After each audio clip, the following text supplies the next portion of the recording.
તો સુરતના અરેટ ગામમાં સ્ટોન ક્વોરીને લઈને વિરોધ નોંધાવવામાં આવી રહ્યો છે. વિરોધને પગલે અરેટ ગામ પોલીસ છાવણીમાં ફેરવાયું છે. માંડવી તાલુકાનું અરેટ ગામ સંપૂર્ણ બંધ હાલતમાં જોવા મળ્યું. બેઠક યોજીને સ્ટોન ક્વોરી બંધ કરાવવા માટે આંદોલન કરાશે. ઓમકારેશ્વર મંદિરે ગ્રામજનો ભેગા થઈને રેલી યોજીને ધરણા કરશે. સ્ટોન ક્વોરીના બ્લાસ્ટથી સ્થાનિકોના મકાનમાં તિરાડ પડવાની ફરિયાદ ઉઠી રહી છે. પ્રદૂષણને લઈને લોકોનું સ્વાસ્થ્ય જોખમાતું હોવાના પણ આક્ષેપ થયા છે. અનેક વખત રજૂઆત કરવા છતાં ઉકેલ ન આવતો હોવાનો આક્ષેપ છે તે કરવામાં આવી રહ્યો છે.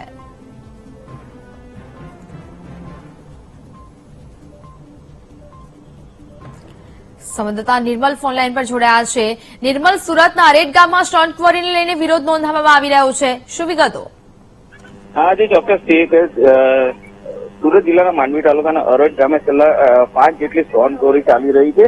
જે સ્ટોન ક્વોરીના કારણે ગ્રામજનો આ સ્ટોન ક્વોરીનો વિરોધ કરી રહ્યા છે. કારણ કે સ્ટોન ક્વોરીમાં જે બ્લાસ્ટિંગ કરવામાં આવે છે તેના કારણે ગ્રામજનોના જે પાણીના સ્તર છે તે નીચા જતા રહ્યા છે અને જયારે બ્લાસ્ટિંગ કરે છે ત્યારે ભૂકંપ જેવા આંચકા અનુભવ થઈ રહ્યો છે અને લોકોના ઘરોમાં મોટી તિરાડો પડી ગઈ છે, જેના કારણે ઘરોને પણ નુકસાન થઈ રહ્યું છે. સાથે જ તેની જે રસકણો ઉડે છે તેના કારણે ખેતીને પણ ભારે નુકસાન થઈ રહ્યું છે, જેના કારણે અરેટ ગામના ગ્રામજનો આ સ્ટોન ક્વોરીનો વિરોધ કરી રહ્યા હતા અને તેમણે માંડવી પ્રાંત દ્વારને આવેદનપત્ર પણ આપવામાં આવ્યું હતું અને કલેક્ટરને પણ લેખિતમાં જાણ કરવામાં આવી હતી. પરંતુ તંત્ર દ્વારા કોઈ આ બાબતે પગલાં ન લેતા ગ્રામજનો આજે આક્રમક મૂડમાં આવ્યા હતા અને વહેલી સવારથી જ અરેટ ગામ સજ્જડ બંધ રહ્યું હતું અને ત્યારબાદ તેઓ ઓમકારેશ્વર મંદિરથી રેલી સ્વરૂપે ગામમાં ફરવાના હતા. પરંતુ ઘટનાની જાણ પોલીસને થતા વહેલી સવારથી જ અરેટ ગામ પોલીસ છાવણીમાં ફેરવાઈ ગયું હતું. પરંતુ ગ્રામજનોનો ઉગ્ર વિરોધ જોઈ જિલ્લા પોલીસ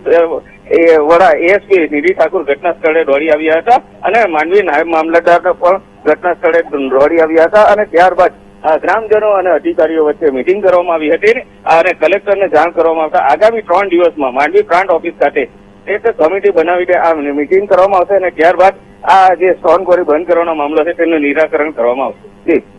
બિલકુલ નિર્મલ, આટલી બધી સમસ્યાઓ થઈ રહી છે. ગ્રામજનો કહી રહ્યા છે કે અનેક વખત રજૂઆતો કરવામાં આવી છતાં પણ અધિકારીઓ ધ્યાન નથી આપી રહ્યા. અધિકારીઓ ક્યારેક આ ઘરોની જે દિવાલોમાં તિરાડો પડે છે તેની મુલાકાત માટે પણ આવ્યા છે ખરા? ના, જે પ્રમાણે ગ્રામજનો જે વિરોધ કરી રહ્યા છે, લોકોને નુકસાન થઈ રહ્યું છે, ગ્રામજનો દ્વારા અનેક વાર લેખિતમાં પણ રજૂઆત કરવામાં આવી છે, પરંતુ જે સરકારી તંત્ર છે તેના કોઈ પણ અધિકારીઓ ગામની જનોની મુલાકાત નથી લીધી. જે લોકોને ઘરોમાં નુકસાન થયું છે, ખેતીને નુકસાન થયું છે, તેનું પણ અત્યાર સુધીમાં કોઈ સરકારી તંત્ર કે કોઈ અધિકારી દ્વારા આ બાબતે મુલાકાત કરવામાં આવી નથી, જેના કારણે ગ્રામજનો આક્રમક મૂડમાં દેખાઈ રહ્યા છે. બિલકુલ નિર્મલ, જાણકારી બદલ આપનો આભાર. તો હાલ તો સરપંચ હિનાબેન સોલંકી આપણી સાથે ફોનલાઈન પર જોડાયા છે. હિનાબેન, વીટીવી ન્યૂઝમાં આપનું સ્વાગત છે. શું તકલીફો પડી રહી છે આ સ્ટોન ક્વોરીને કારણે? હવે સ્ટોન ક્વોરીના કારણે એટલી બધી તકલીફો છે કે જે અધિકારીઓ છે કોઈ પણ છે કે રૂબરૂ આવીને હાજર થઈને જો તો તમને ખબર પડે કે કઈ રીતના અમે અરેટ ગામવાળા લોકો રહી રહેલા છે. ઘણી બધી તકલીફ છે. પાણી અમને મળતું નથી. પાણી જમીનના સ્તર ઊંડે જતા રહેલા છે. ઘરોમાં તિરાડ પડી ગયેલી છે. બ્લાસ્ટિંગ એની લાલ બત્તી વાળા બ્લાસ્ટિંગ કરે છે એટલે આખું બોરિંગ જ થાય છે અંદર. 400-500 ફૂટ ઊંડી ખાણ છે. બિલકુલ હિનાબેન, આટલી બધી વખત આપ લોકોએ રજૂઆત કરી છે ગ્રામજનોએ ભેગા મળીને, અત્યાર સુધી કોઈ અધિકારીઓ કે કોઈ આવ્યા છે ખરી મુલાકાતે? ના, કોઈ આવ્યું નથી. હવે 15 થી 20 દિવસ થયા અમે આવેદનપત્ર બધા જ અધિકારીઓને આપેલું છે, પણ કોઈ અહીંયા સ્થળ પર આવ્યું જ નથી. કોઈ સાંભળવા તૈયાર નથી ને કોઈ જવાબ પણ નથી આવ્યો અમારો. બિલકુલ હિનાબેન, હવે આંદોલનના માર્ગે આપ લોકો ચાલ્યા છો. લાગે છે કે હવે જે પ્રકારની આ મુશ્કેલીઓ છે, સમસ્યાઓ થઈ રહી છે, તેનો કોઈ નિકાલ આવશે ખરા?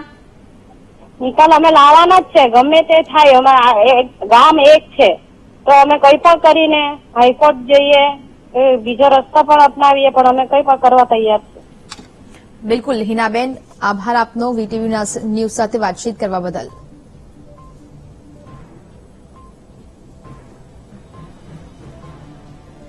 ગ્રામ પંચાયતના સભ્ય અમિતાબેન આપણી સાથે ફોનલાઈન પર જોડાયા છે. અમિતાબેન, વીટીવી ન્યૂઝમાં આપનું સ્વાગત છે. સ્ટોન ક્વોરીને કારણે જે પ્રકારે આપ વિરોધ નોંધાવી રહ્યા છો, શું તકલીફ પડી રહી છે તેને કારણે?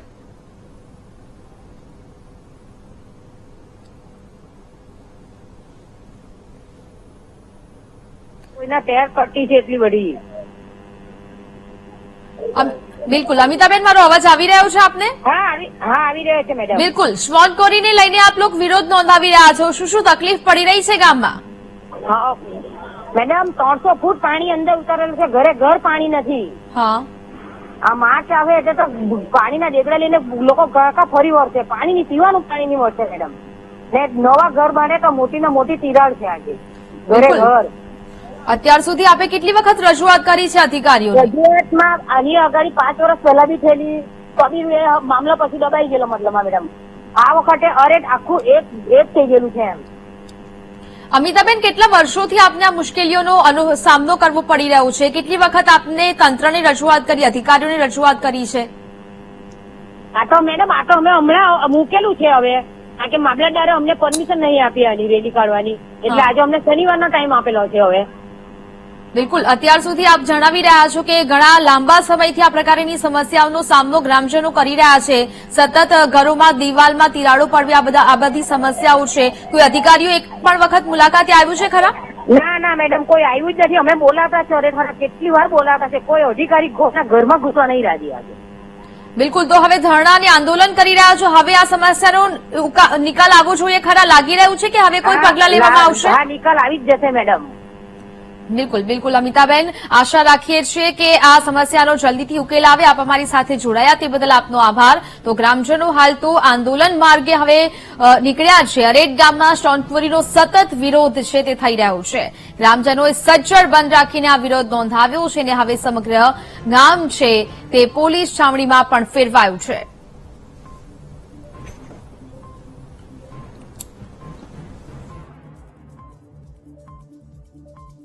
નાયબ મામલતદાર સમીર ચૌધરી આપણી સાથે ફોન લાઈન પર જોડાયા છે. સમીરભાઈ, વીટીવી ન્યૂઝમાં આપનું સ્વાગત છે. સુરતના અરેટ ગામમાં જે સ્ટોન ક્વોરીને લઈને વિરોધ થઈ રહ્યો છે, સતત રજૂઆતો કરવામાં આવી રહી છે, છતાં પણ કોઈ ધ્યાન નથી આપવામાં આવી રહ્યું. સમીરભાઈ, હેલો. હા મેડમ. હા, મારો અવાજ આવી રહ્યો છે આપને? હા આવી રહ્યો છે, આવી રહ્યો છે. જી, આપણે વાત કરી રહ્યા છે અરેટ ગામની સુરતમાં કે જ્યાં સ્ટોન ક્વોરીને કારણે સમસ્યાઓ થઈ રહી છે. અનેક વખત રજૂઆતો કરવામાં આવી, છતાં પણ નિકાલ નહીં. શું કહેશો? હા, એ હાઈકોર્ટ મેટર છે મેડમ. એમને ઓલરેડી ત્યાંની ભૂસર જીઓલોજીમાંથી પરમિશન મળી છે ક્વોરીને, અને એ હવે હાઈકોર્ટ મેટર, એ લોકો ગ્રામજનો હાઈકોર્ટ મેટરમાં છે. પણ સમીરભાઈ, અત્યાર સુધી ગ્રામજનો સતત રજૂઆતો કરતા આવ્યા છે, આવેદનપત્ર પણ આપતા આવ્યા છે, છતાં હવે કોઈ નિકાલ ન આવ્યો એટલે તે લોકોને હાઈકોર્ટ સુધી પહોંચવું પડ્યું, આંદોલનનો માર્ગ અપનાવવો પડ્યો. હા, પણ એમાં મેડમ હવે ભૂસર શાસ્ત્ર તરફથી એમાં પરમિશન મળી હતી 2035 સુધી ખોદકામ માટેની. તો પરંતુ આટલી બધી સમસ્યાઓ ગ્રામજનોને પડી રહી છે, જેમ કે ઘરોના જે દિવાલ છે તેમાં તિરાડો પડવી, અત્યાર સુધી અધિકારીઓ ક્યાંય મુલાકાતે પણ નથી ગયા ત્યાં. સમીરભાઈ, એમની રજૂઆતો મોકલી છે ભૂસર શાસ્ત્રીને બધી. શું હવે આ સમસ્યાનું નિરાકરણ આવશે ખરું? શું લાગી રહ્યું છે? ચોક્કસ ગ્રામજન જે રજૂઆતો હતી એ બધી સાંભળી છે હમણાં, બરાબર છે, અને એની રજૂઆતો અમે ઉચ્ચ લેવલ સુધી મોકલીશું હમણાં. હા, જે એમની રજૂઆત સમિતિ બને બધું. બિલકુલ, ચોક્કસથી વીટીવી ન્યૂઝ સાથે વાતચીત કરવા બદલ આપનો આભાર. તો હાલ તો નાયબ મામલતદાર પણ જણાવી રહ્યા છે કે સમસ્યાનું નિરાકરણ આવી જશે, પરંતુ અત્યાર સુધી આ તમામ અધિકારીઓ ક્યાં હતા તે સૌથી મોટો સવાલ છે તે અહીંયા થઈ રહ્યો છે. તો ગ્રામજનોએ હાલ તો સજ્જડ બંધ રાખીને વિરોધ નોંધાવ્યો છે. સ્ટોન ક્વોરી સામે ગ્રામજનો વિરોધ અને ધરણા પર ઉતર્યા છે.